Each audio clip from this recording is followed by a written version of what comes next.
क़ाल अल्लाहु सुब्हानहु व तआला फ़िल क़ुरानिल मजीद अऊज़ु बिल्लाहि मिनश शैतानिर रजीम बिस्मिल्लाहिर रहमानिर रहीम।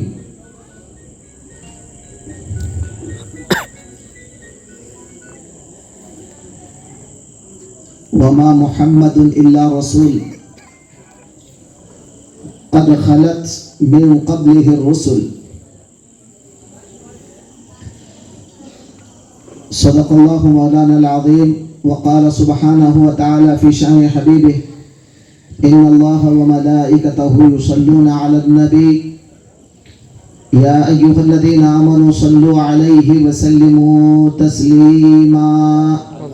अल्लाहुम्मा सल्लि अला सय्यिदिना व शफ़ीइना व हबीबिना व नबिय्यिना व मौलाना मुहम्मद व अला आलि सय्यिदिना व मौलाना मुहम्मदिन नबिय्यिल उम्मी अल्लज़ी क़ुरिनतिल बरकतु बिज़ातिही व मुहय्याह व तअत्तरतिल अवालिमु बितिब ज़िक्रिही व रय्याहु।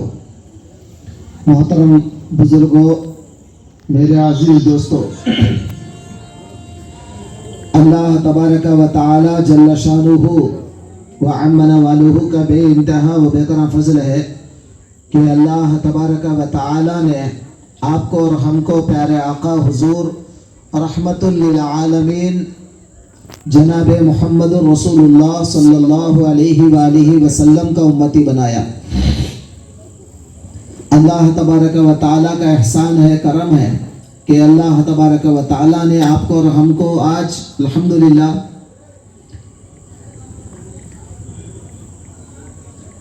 मीलादुन नबी सल्लल्लाहु अलैहि वसल्लम की खुशी मनाने के लिए अल्लाह ने आपको और हमको यहाँ पर जमा फरमाया।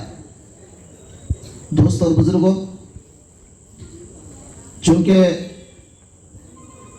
हमारे पास टाइम बहुत कम है, क्योंकि अभी तकरीबन आधे घंटे के अंदर हमको बयान ख़त्म करना है, क्योंकि खाने की दावत रखी गई है।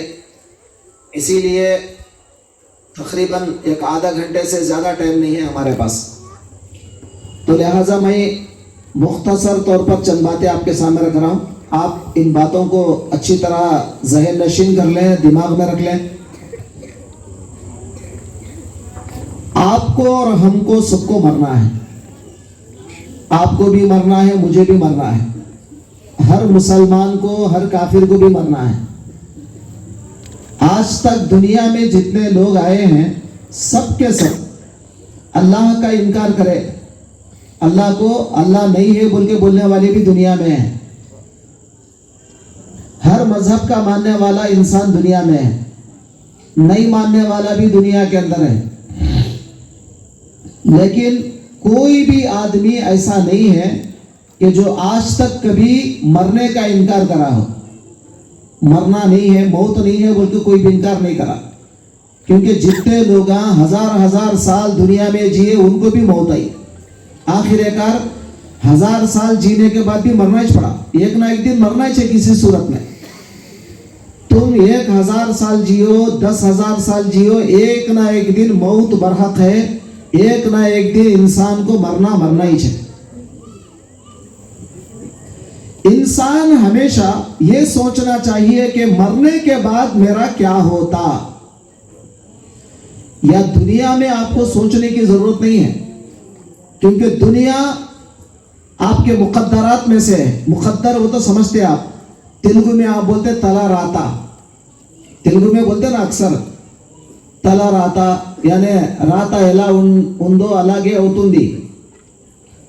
तो दुनिया में अल्लाह ताला जो लिखा, हमारी किस्मत जैसा लिखा दुनिया में वैसा ही होगा।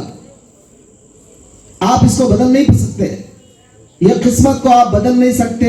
अगर किस्मत बदलना है तो दुआओं से बदलती है। हुजूर सल्लल्लाहु अलैहि वसल्लम ने फरमाया, ला यरुद्दुल क़ज़ा इल्ला दुआ। मुकद्दर को, किस्मत को कोई भी नहीं बदल सकता सिवाय दुआ के। अगर आप दुआ करेंगे तो आपकी किस्मत भी बदल सकती है। ये सरकार ने कहा, मेरे अल्फाज नहीं है। तो दोस्तों, इंसान एक ना एक दिन मरने वाला है। दुनिया पैदा होगा, क्या खाएगा, क्या पिएगा, कब मरेगा, क्या अमल करेगा, यह सब का फैसला पहले हो चुका। हुजूर सल्लल्लाहु अलैहि वसल्लम फरमाते हैं, इंसान जब दुनिया मां के पेट में रहता है, मां के पेट में, अभी पैदा भी नहीं हुआ, मां के पेट में, तो 4 महीने के बाद, यानी मतलब हुजूर सल्लल्लाहु अलैहि वसल्लम ने फरमाया कि 40 दिन मां के पेट में 40 दिन पानी की शक्ल में रहता है। बच्चा अभी पैदा नहीं हुआ, बच्चा अभी कंप्लीट नहीं हुआ, बना नहीं, 40 दिन पानी की शक्ल में रहता है, पानी यानी मर्द का नुत्फा। और 40 दिन के बाद अल्लाह ताला वो पानी को खून की शक्ल देता है, उसको अलाका कहते हैं। अलाका अरबी में क्या बोलते हैं उसको, बोलो, अलाका। पहले जो 40 दिन इंसान जो मां के पेट में रहता ना पानी के खतरे की शक्ल में, उसको बोलते हैं नुत्फा। अल्लाह ताला कुरान में कहता है, फखलकना नुत्फता अलकतन फखलकना अलकता मुज़गतन फखलकना मुज़गता इज़ामन फकसौना इज़ामा लहमा सुम्मा अंशानाहु खल्कन आखर फतबारकल्लाहु अहसनुल खालिकीन। अल्लाह ताला फरमाते हैं, हम इंसान को सबसे पहले पानी का खतरा बनाते हैं। तो 40 दिन इंसान पानी का खतरा बन के मां के पेट में रहता है। 40 दिन के बाद अल्लाह ताला उसको अलका यानी खून बनाते हैं, खून का टुकड़ा बना देते हैं। उसके बाद 40 दिन के बाद मुज़गा, मुज़गा के माने गोश्त का टुकड़ा बनता है। 40 40 40 कितने हो गए, कितने हो गए, 120 मतलब 4 महीने। 4 महीने के बाद अल्लाह ताला क्या करता है, वक्कलल्लाहु मलकन, अल्लाह ताला एक फरिश्ते को मुकर्रर करता है मां के पेट में। अभी बच्चा पूरा नहीं हुआ, बच्चा पूरा होता है 9 महीने में, सिर्फ 4 महीने गुजरे हैं। 9 महीने में से 4 महीने आधा पीरियड भी नहीं हुआ। कम से कम 9 महीने से आधा पीरियड होना, वो तो भी कम से कम कितना होना, 4 4.5 महीने होना। अब समझ में आ रही बात आपको? तो कितने महीने हो गए, सिर्फ 4 महीने। 4 महीने के बाद अल्लाह ताला एक फरिश्ते को मुकर्रर करता है, वक्कलल्लाहु मलकन, अल्लाह ताला एक फरिश्ते को मुकर्रर करता है। वो यक्तुबु अरबान, वो 4 बातें लिखता है। वो फरिश्ता कितने बातें लिखता है, 4 बोलो, 4 बातें लिखता है। नंबर 1 यक्तुबु अजाला, उसकी मौत लिखता है। अभी उन्हें पैदा ही नहीं हुआ, बच्चा अभी कंप्लीट बना ही नहीं, क्या लिखता है सबसे पहले, उसकी मौत लिखता है, इन्हें कब मरता। नंबर 2 रिस्का, उसका रिस्क लिखता है, उन्हें क्या खाएगा, क्या पिएगा, कहां खाएगा, किधर खाएगा, उसका रिस्क लिखता है। उसके बाद वह अमला, तीसरा काम है उसके अमल को लिखते हैं, क्या अमल करेगा, अच्छे अमल करेगा कि बुरे अमल करेगा। और 4वां वो जन्नती है या दोज़खी है, वो भी लिख देता है। अब आप बोलेंगे भाई अच्छा अमल बुरा अमल लिख डाले ना, फिर जन्नत और दोज़ख अलग बोलने की जरूरत क्या है, क्योंकि अच्छा अमल करे तो जन्नत में जाता, बुरा अमल करे तो दोज़ख में जाता। अभी जन्नत दोज़ख लिखने की जरूरत क्या है, नहीं। जन्नत, एक आदमी ऐसा होता है बुरे अमल करते करते करते करते करते आखिरी वक्त तक बुरा अमल करता है, और उसके और दोज़ख के बीच में एक बालिश है, एक बालिश, वो का जाना, समझे, एक जाना, एक बालिश उसके दोज़ख के बीच में है। अब दोज़ख में चला जाता था, लेकिन अल्लाह उसकी मुकद्दर में जन्नत रखा। एक अच्छा अमल आखिरी वक्त करेगा, वो अच्छा अमल कर लेकर जन्नत में चले जाएगा। फिर एक आदमी ऐसा होगा अच्छा अमल करते करते करते करते जिंदगी भर अच्छा अमल करेगा, और माँ बैनहु व बैनल जन्नति इल्ला ज़रा, उसके और जन्नत के बीच में एक बालिश होगी, एक जाना। लेकिन उसकी मुकद्दर में दोज़ख होती है, तो वो आखिरी वक्त पे ऐसा गलत अमल करता है, वो दोज़ख में चले जाता है। दुआ करो अल्लाह हमारी हिफाजत करे। आमीन। दोस्तों, ये मैं क्या बताना चाह रहा हूं आपको, मां के पेट में ही फैसला हो गया, हम अच्छे बनेंगे, बुरे बनेंगे, जन्नती होंगे या दोज़खी होंगे, क्या अमल करेंगे, क्या नहीं करेंगे, क्या खाएंगे, क्या पिएंगे, हमारी मौत कहाँ आने वाली है, कहाँ लिख दिया गया? माँ के पेट में। अब इंसान दुनिया के अंदर आया, आने के बाद यहां पर अल्लाह तबारक व तआला ये दुनिया को बनाया क्यों? तो अल्लाह तबारक व तआला हुजूर सल्लल्लाहु अलैहि वसल्लम की, हुजूर अलैहिस्सलाम की खिदमत में अल्लाह ताला हजरत जिब्रील को भेजते हैं। किसको?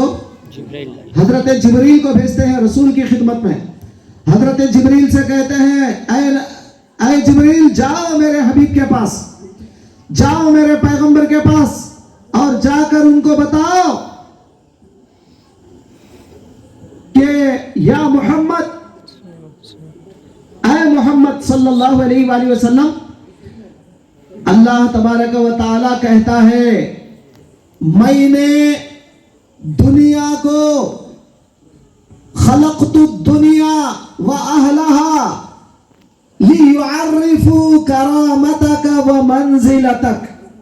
फरमाया, ऐ फरिश्तों, ऐ जिब्रील, जाकर बोल दो मेरे नबी से कि ऐ मोहम्मद, आप बता दो अपनी उम्मत को कि मैंने दुनिया को और दुनिया वालों को सिर्फ इसलिए पैदा किया, इसलिए बनाया ताकि आपका मर्तबा क्या है, आपका मकाम क्या है, मैं उनको बता दूं। किसका मर्तबा? किसका मर्तबा? नबी का मर्तबा। तो दुनिया में पैदा होने के दो मकसद हुए। एक मकसद अल्लाह की इबादत और अल्लाह का पहचान, दूसरा मकसद नबी की पहचान, नबी का तारुफ, नबी का इंट्रोडक्शन, नबी के बारे में मालूमात करना। बात समझ में आई आपके? नहीं समझ में आई? क्या बात? आपको बात समझ में आ रही, नहीं समझ में आ रही? दुनिया में पैदा करने के दो मकसद हैं। नंबर एक, अल्लाह को जानना, अल्लाह की इबादत करना, अल्लाह की मारिफत हासिल करना। नंबर दो, नबी के बारे में मारिफत हासिल करना, नबी के बारे में मालूमात करना। नबी का सही इंट्रोडक्शन क्या है, नबी का सही तारुफ क्या है। अब जब हम मर जाएंगे, मरेंगे नहीं मरेंगे? बोलो यार। बेशक मरेंगे। मरेंगे ना? जब हम मरेंगे, मरने के बाद कब्र में जाते ही पहला सवाल जो हमसे होगा, मर रब्बुक, कौन है तेरा रब? रब कौन है तेरा? रब के माने है पालने वाला। क्या माने? रब का माना क्या है? पालने वाला। कौन है हमारा पालने वाला? बोलिए, अल्लाह। जोर से बोलो। अल्लाह। कौन पालता? अल्लाह। मन पोषकुడు ఎవరు? अल्लाह। अल्लाह। तो वो अल्लाह ताला हमें पालता है, हमें परवरिश करता है, हमें रिस्क देता है, खाना देता है, पानी देता है। आप बोलेंगे हजरत ये सब गलत बात है, ये सब काम होता, हम लोग जंगल पिकाते हैं मुस्ताबाद में बाजू, वो जंगल में जो है धान उगाते हैं, वो धान में से हम लोग खाते हैं, अल्लाह कहां से आए बीच में? अगर आप ये समझेंगे तो आप समझ रहे हैं कि तुम्हारा रिस्क धान जमीन से निकलता है। अल्लाह ताला फरमाते कुरान में, वफिस समाई रिस्कुकुम वमा तुअदून, अरे तुम्हारा जो रिस्क है वो आसमानों में है और मैं बारिश के जरिए वो रिस्क जमीन में उतारता हूं। कहां है रिस्क हमारा? आसमानों में। अल्लाह ताला पानी के जरिए, पानी के छींटों के जरिए, पानी के कतरों के जरिए, अल्लाह ताला बारिश के जरिए से वो रिस्क जमीन के अंदर उतारता है और हमको एक पर्दा जमीन का डाल के अंदर से जो है अनाज निकालता है। लोग आज क्या समझते हैं? लोग क्या समझते हैं कि जमीन उगा रही, लेकिन हकीकत यह है कि जमीन नहीं उगा रही, बल्कि अल्लाह ताला रिस्क को जो है जमीन पर भेजा और जमीन के अंदर से अल्लाह ताला बता रहा है। बात समझ में आ गई? पालने वाला कौन है? अल्लाह। अब यही सवाल आपसे खबर में पूछा जाएगा, मर रब्बुक, कौन है तेरा पालने वाला? सबसे पूछेंगे, हर एक से पूछेंगे, मुसलमान से, काफिर से, हर एक से पूछेंगे, कौन है तुझे पालने वाला?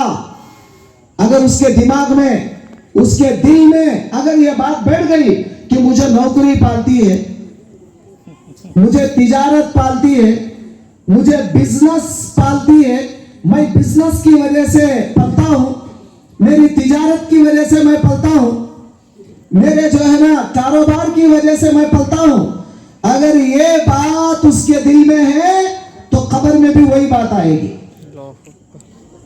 समझ में आया? बच्चा जब छोटा था उसके दिमाग में एक बात बैठ जाती है कि मुझे मेरे बाप अम्मा बाबा पालते हैं, मुझे मेरा बाप पालता है, मुझे मेरी अम्मा पालती है।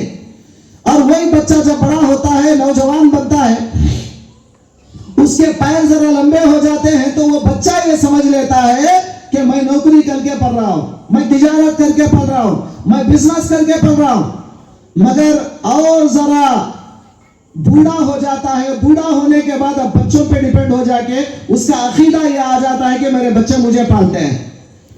तो एक रब नहीं था उसका, बचपन में उसका रब बाप था, नौजवान होने के बाद अपने आप रब बन गया था, और जो है बूढ़ा होने के बाद बेटों को रब बना लिया था, तिजारत को, नौकरियों को रब बना लिया था। तो यही बात खबर के अंदर आएगी और बोलेगा लादरी लादरी, मेरा रब कौन है मुझे पता नहीं। बात समझ में आएगी? तो पहला सवाल कौन सा आएगा? जोर से बोलो, मर रब्बू का, कौन है तेरा रब, कौन है तुझे पालने वाला। दूसरा सवाल होगा मा दीनु का, क्या है तेरा दीन, कौन से दीन से ताल्लुक रखता है तू, इस्लाम से या दूसरे मजहबों से या कौन से मजहब से ताल्लुक रखता है, यह सवाल दूसरा करेंगे। अगर आप इस्लाम की मोहब्बत दिल में रखेंगे, इस्लाम की बातें मालूम करेंगे और हमारे दीन के बारे में मालूम करेंगे तो हमारी जुबान से निकलेगा मेरा दीन इस्लाम है। अगर हमारे दीन के बारे में कुछ भी नहीं मालूम तो हमारी जुबान से नहीं निकलेगा कि हमारा दीन क्या है। हो गया दूसरा सवाल। अब तीसरा सवाल क्या होगा? हमारे और आपके पैगंबर को, मोहम्मद रसूलुल्लाह को खबर में दिखाया जाएगा। समझ में आ रही बात आपको? क्या किया जाएगा? और ये मैं ज़ईफ हदीस नहीं सुना रहा हूं, बुखारी की हदीस है। कौन सी हदीस? बुखारी शरीफ की हदीस है और पूरी दुनिया बुखारी को मानती है। आज पूरी दुनिया, हर जमात वाला बुखारी को मानता है। तो अब बुखारी की हदीस है, हुजूर अलैहिस्सलाम ने फरमाया मुझे दिखाया जाएगा, यानी मोहम्मद रसूलुल्लाह को खबर में दिखाया जाएगा और पूछा जाएगा ये कौन है, इनके बारे में तू क्या बोलता है। क्या पूछेंगे? इनके बारे में तू क्या बोलता है। अगर मोहम्मद रसूलुल्लाह के बारे में कुछ नहीं जानते आप, उनके बारे में कुछ भी नहीं मालूम, तो क्या बोलेंगे? लादरी लादरी, मुझे नहीं मालूम, मुझे नहीं मालूम। अक़ूलु मा यक़ूलु नास, जो लोग जो बातें बोलते थे वही बोलता था, मुझे नहीं मालूम, मुझे नहीं मालूम, यही बोलेंगे आप। और अगर रसूलुल्लाह की पहचानक, रसूलुल्लाह का इंट्रोडक्शन, उनका तारुफ, उनकी सीरत, उनकी बातें अगर आपके दिल में होगी तो इंशाअल्लाह कब्र में जाने के बाद रसूलुल्लाह को पहचानेंगे और ये बोलेंगे हाजा मोहम्मद रसूलुल्लाह, अरे ये तो मोहम्मद रसूलुल्लाह है। दुआ करो अल्लाह हमारी जुबान से निकाल दे, आमीन।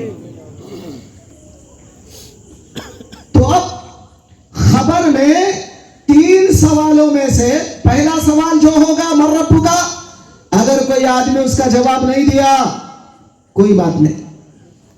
दूसरा सवाल मा दीनु का, उसका जवाब भी नहीं दिया कोई बात नहीं। तीसरा सवाल जो नबी का तारुफ है, नबी को दिखा के पूछा जाएगा, अगर वो सवाल में फेल हो जाएगा अब उसके बाद क़यामत तक उसको मारते रहेंगे फरिश्ते। बात समझ में आ गई आपको? कौन से सवाल की तैयारी करना है? जोर से बोलो, आखिरी सवाल की तैयारी करना है। और आखिरी सवाल की तैयारी में पहले के दो सवाल भी पोशीदा है। अगर आप आखिरी सवाल की तैयारी कर लेंगे, मोहम्मद रसूलुल्लाह कौन है, अल्लाह के बारे में भी पता चल जाएगा, अल्लाह के दीन के बारे में भी पता चल जाएगा, मर रब्बुका का जवाब भी आप दे सकोगे, मा दीनुका का जवाब भी तुम्हारी जुबान से आ जाएगा अगर तुम मोहम्मद रसूलुल्लाह को जान लेंगे। समझ में आए? और मोहम्मद रसूलुल्लाह को लोग क्या समझते हैं? छोड़ो जी, इंसान है वो, बस एक इंसान बन गया है, क्या बड़ा चढ़ाते तुम लोग। आजकल 100% में से 100 में से तकरीबन 90% लोग ऐसे बन गए आज के दौर में, हुजूर का जब नाम आता है तो इंसल्ट करके नाम लेते हैं, तौहीन करके नाम लेते हैं, निचले गिरा के नाम लेते हैं। दूसरे मजहब वालों से पूछो, दूसरे मजहब वालों से पूछो, जीसस मिरेकल्स, बनाया नहीं? जीसस के मिराकिल बना बना के पेश कर रहे हैं। और हमारे नबी के मिराकिल कितने हैं, मोजिजात, महिमा, कितने महिमाएं हैं हमारे पैगंबर के, हजारों महिमाएं हैं। समझ में आ? हजारों महिमाएं। कभी रसूल झाड़ को बुलाते हैं, झाड़ आ जाता है। तुम बुला तो झाड़ आता? बोलो यार, तुम अगर बुलाओ किसी झाड़ को आ जाता? बुखारी के अंदर रिवायतें मौजूद है, सरकार झाड़ को बुलाते थे तो झाड़ आ जाता था, और सरकार जब झाड़ को बोलते अपनी जगह चले जा तो झाड़ चले जाता था। झाड़ सलाम करता था रसूलुल्लाह को, अस्सलामु अलैका या रसूल अल्लाह। क्या आपको सलाम करता झाड़? पत्थर सलाम करते थे, अस्सलामु अलैका या रसूल अल्लाह। क्या पत्थर आपको सलाम करेगा? फिर आप रसूलुल्लाह के जैसे कैसे बन गए? और आजकल क्यों तौहीन कर रहे हैं रसूलुल्लाह की? छोड़ो जी, वो हमारे सर के इंसान है। अगर तुम्हारे जैसे इंसान है तो तुमको भी झाड़ पहाड़ सलाम करना ना। करता क्या? ऊंट आता है, ऊंट आकर शिकायत करता है, या रसूलुल्लाह मेरा मालिक चारा कम डालता है, काम ज्यादा लेता है, आप जरा बोलिए मेरे मालिक को। तो रसूलुल्लाह ऊंट के मालिक को बुला के बोलते हैं, आए मालिक इधर आ, ये ऊंट मेरे से शिकायत कर रहा है, तू काम ज्यादा ले रहा है, चारा कम डालता है। तो वो मालिक बोला, कौन बोला आपको? तो बोला तेरा ऊंट बोला। अच्छा, मेरा ऊंट अगर आपको बोला तो बिल्कुल सही बोला, मैं ऐसा ही करता हूं। क्या वाकई ऊंट आपको बोला है? तो अगर ऊंट अगर आपको बोला है तो वाकई आप अल्लाह के रसूल हैं। सुन रहे? ऊंट बात करता था, हिरन बात करते थे, झाड़ जो है सलाम करते हैं, पत्थर सलाम करते हैं, इशारा करे तो चांद टुकड़े हो जाता है, इशारा करे तो सूरज पलट के आ जाता है। इतना ही नहीं, खाने में बरकत आ जाती है।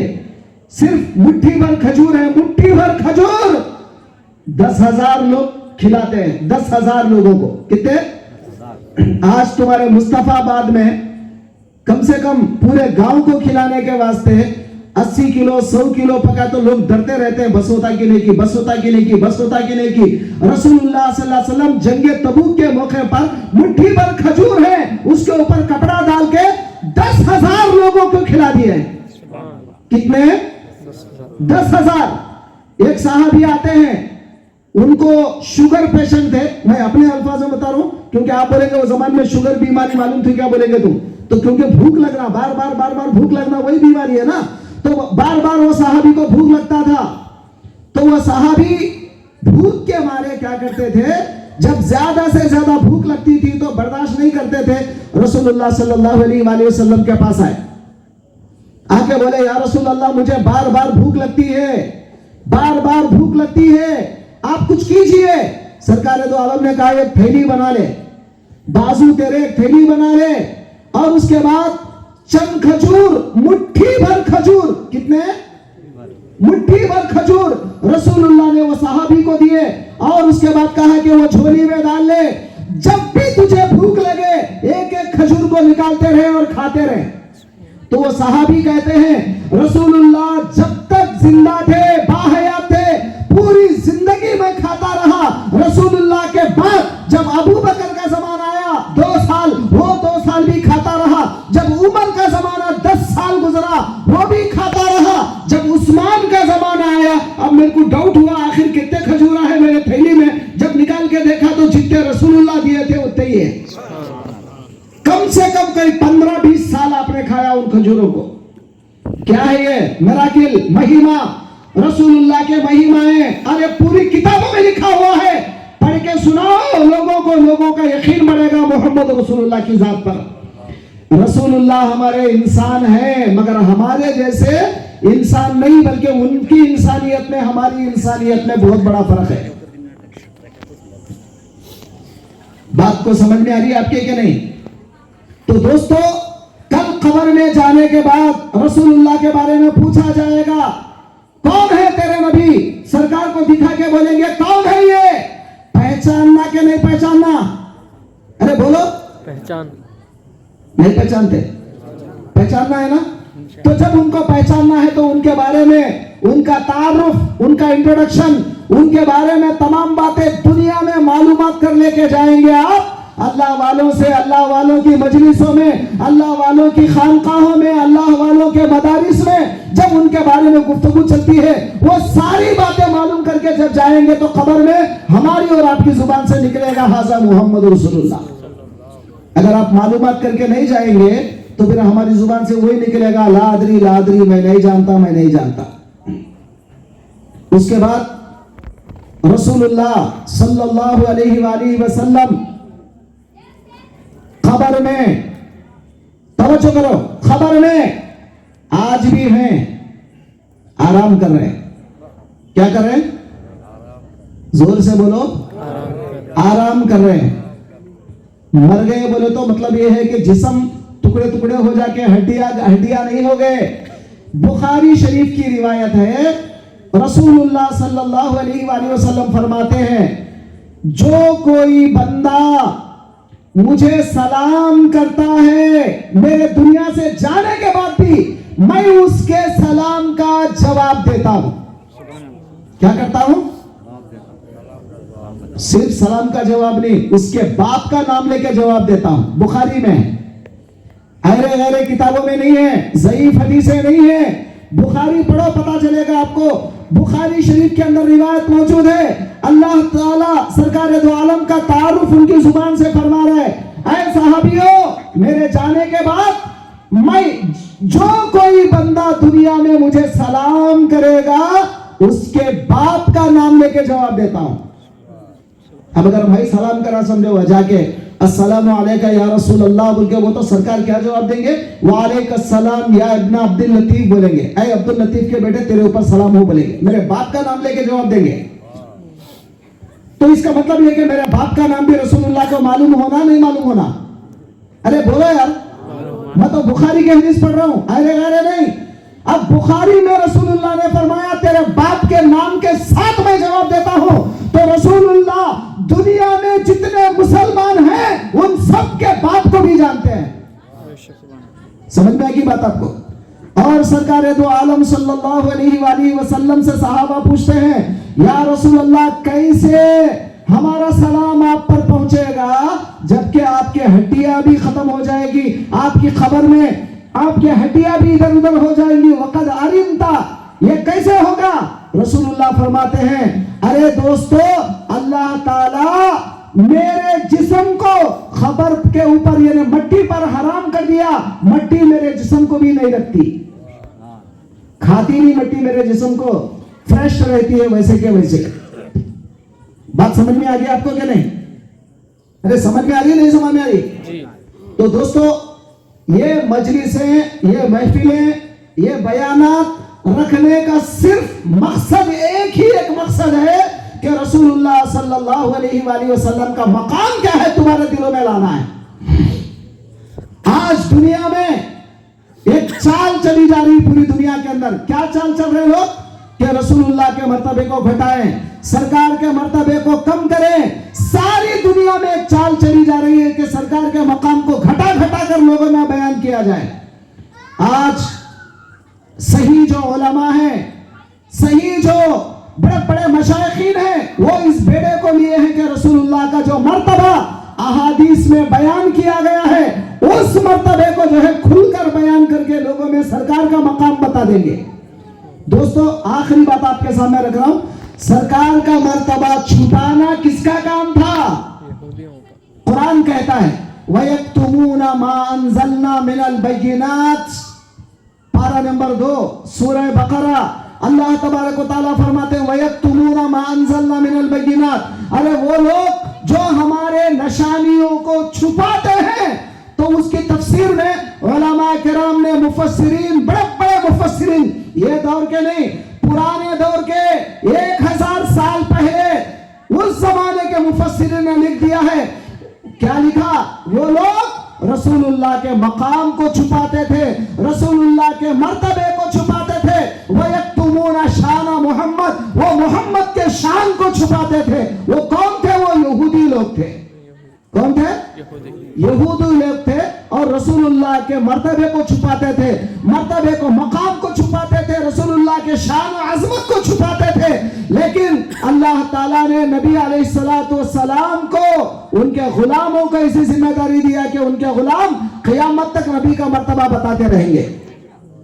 दोस्तों और बुजुर्गों, चूंकि मैं सिर्फ आपसे यही गुजारिश करता हूं कि आप सभी हजरात जो हर जुमेरात यहां पर हल्का शरीफ चलता है, और वैसे चूंकि हाल में हमारा बड़ा प्रोग्राम भी हुआ था विजयवाड़ा में, सिटी के अंदर बहुत बड़ा प्रोग्राम था।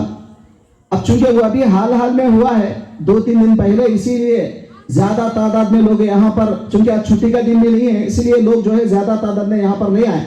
कल इतवार के दिन बहुत बड़ा प्रोग्राम था, तकरीबन 1000-1500 लोग वहां पर मौजूद थे अल्हम्दुलिल्लाह। और बहुत बड़ा फंक्शन चला था, मदरसे का जलसा भी चला था अरंडलपेट लाइब्रेरी शादी खाने में। अब चूंकि यहाँ चूंकि छुट्टी का दिन नहीं है, इसीलिए लोग कम तादाद में हैं, और यहाँ पर चूंकि एक महल्ले के हद तक किया जा रहा है, इसलिए मुख्तसर तौर पर आज की जो है मजलिस रखी गई है। चूंकि खाने का भी आपके लिए इंतजाम है, इसलिए आप सभी हजरात से मेरी गुजारिश है कि आप हजरात खाना, ये तो आपके मुकद्दर में जो है वो खाते रहेंगे, मेरी मुकद्दर में जो है मैं खाऊंगा, वो तो अब आम बात है। लेकिन सरकार का मकाम और सरकार का मर्तबा क्या है वो जानने की आप फिक्र करें, और खानकाहों से मुंसलिक हो जाएं, खानकाहों से लग कर रहें, तो यकीनन अल्लाह का मकाम क्या है, अल्लाह के इरफान क्या है वो भी समझ में आएगा, दीन क्या है वो भी समझ में आएगा, और उसके बाद रसूल का मर्तबा क्या है वो भी आपको समझ में आएगा। आएंगे इंशाअल्लाह खानकाहों को। आवाज नहीं आ रही किसी की? इंशाअल्लाह खानकाहों की पाबंदी करें। तो दुआ करता हूं अल्लाह ताला से कि अल्लाह ताला आपको और हमको कहने सुनने से ज्यादा अमल की तौफीक अता फरमा दे, हमारे गुनाहों की मगफिरत फरमा, कुरान और हदीस को समझने अमल करने की तौफीक अता फरमा। आज का जो जलसा है मौला जितने हाजिर हैं सबकी मगफिरत फरमा, जो हाजिर नहीं है उनको भी हाजिर होने की तौफीक अता फरमा। ऐ अल्लाह जितने लोग आज ये इंतजाम किए हैं, ऐ अल्लाह उन तमाम लोगों को अपनी शान के मुताबिक जज़ाए खैर अता फरमा, उनके कमाइयों में बरकतें अता फरमा, महल्ले में रहमत बरकतों का नुज़ूल फरमा।